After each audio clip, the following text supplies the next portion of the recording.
നമസ്കാരം. രാഷ്ട്രീയ നിരീക്ഷകരുടെ വിലയിരുത്തലിൽ ഭൂരിപക്ഷം നഷ്ടപ്പെട്ടാൽ വൻ അട്ടിമറികളായിരിക്കും തെരഞ്ഞെടുപ്പ് ഫലത്തിൽ ബി.ജെ.പിയിൽ നിന്നും ഉണ്ടാകാൻ പോകുന്നത്.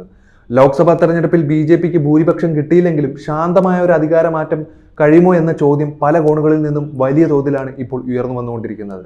തെരഞ്ഞെടുപ്പ് കമ്മീഷൻ അടക്കമുള്ള ഭരണഘടനാ സ്ഥാപനങ്ങളും കേന്ദ്ര അന്വേഷണ ഏജൻസികൾ ഉൾപ്പെടെയുള്ളവർ ബി.ജെ.പിയോട് ചേർന്ന് നിന്നുകൊണ്ട് ഹിന്ദുത്വ അനുഭാവങ്ങൾ പരിപാലിക്കുന്നതിനായി നിലകൊള്ളുന്നുവെന്ന അവസ്ഥയാണ് നിലവിൽ കാണാൻ കഴിയുന്നത്. ഇതുതന്നെയാണ് ഇത്തവണത്തെ തെരഞ്ഞെടുപ്പിൽ ഏറെ വെല്ലുവിളിയായി മുഴച്ചു നിൽക്കുന്നത്. പോളിംഗിന്റെ ശരിയായ കണക്ക് വിവരങ്ങൾ ഇലക്ഷൻ കമ്മീഷൻ ഇതുവരെ പുറത്തുവിട്ടിട്ടില്ല.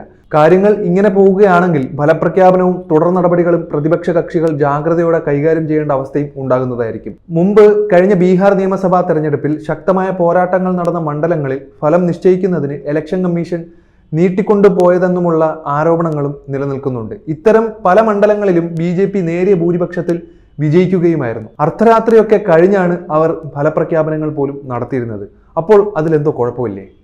ഇതിനെതിരെ RJD പരാതി നൽകിയിട്ടുണ്ടെങ്കിലും കാര്യത്തിന്റെ ഗൗരവം മനസ്സിലാക്കി പരിഹാരം കാണാൻ പിന്നീട് ഇലക്ഷൻ കമ്മീഷൻ മുന്നോട്ട് വന്നിട്ടില്ല എന്നതാണ് വാസ്തവം. എല്ലാം ബി.ജെ.പിയുടെ അനുഭാവികളാകുമ്പോൾ അതിലൊരു നടപടികൾ ഉണ്ടായില്ലെങ്കിലും പ്രത്യേകിച്ച് അത്ഭുതപ്പെടാനൊന്നുമില്ല. ഇത്തരം സംഭവങ്ങൾ ഇനിയും സംഭവിക്കാൻ സാധ്യത ഉണ്ടെന്നാണ് രാഷ്ട്രീയ നിരീക്ഷകർ വിലയിരുത്തുന്നത്. ഒരു കാര്യം ശ്രദ്ധിച്ചു നോക്കിയാൽ തെരഞ്ഞെടുപ്പ് പ്രഖ്യാപിച്ചതിന് ശേഷവും ED പ്രതിപക്ഷ കക്ഷികളുടെ പിന്നാലെ നടന്നു വളരെ സത്യസന്ധമായിട്ടാണ് പണിയെടുത്തത്. കേജ്രിവാളിനെ ജയിലിൽ അടച്ചതുപോലെ തങ്ങൾക്കെതിരെ നിൽക്കുന്ന എല്ലാവരെയും കള്ളക്കേസുകളിൽ കുടുക്കി അധികാരത്തിൽ നിന്നും തുടച്ചു നീക്കുക എന്ന ലക്ഷ്യമാണ് ബി.ജെ.പിയുടേത്. നീതിപീഠങ്ങളിൽ നിന്നും തുടരെ വൻ ഏറ്റക്കുറച്ചിലുകൾ ഉണ്ടായിട്ടും ബി.ജെ.പിയുടെ ഘടകകക്ഷി എന്ന നിലയിൽ പ്രവർത്തിക്കുകയാണ് ED.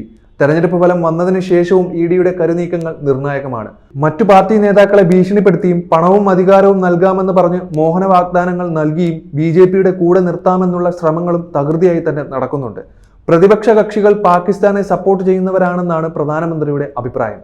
ഇനിയും അധികാരത്തിൽ പിടിച്ചു തൂങ്ങുവാൻ തന്നെ കൊണ്ട് ചെയ്യാൻ പറ്റുന്ന ഏത് മാർഗവും സ്വീകരിക്കാനും നരേന്ദ്രമോദി തയ്യാറാണ്. അതിൽ നല്ലതോ ചീത്തയോ എന്നൊന്നില്ല.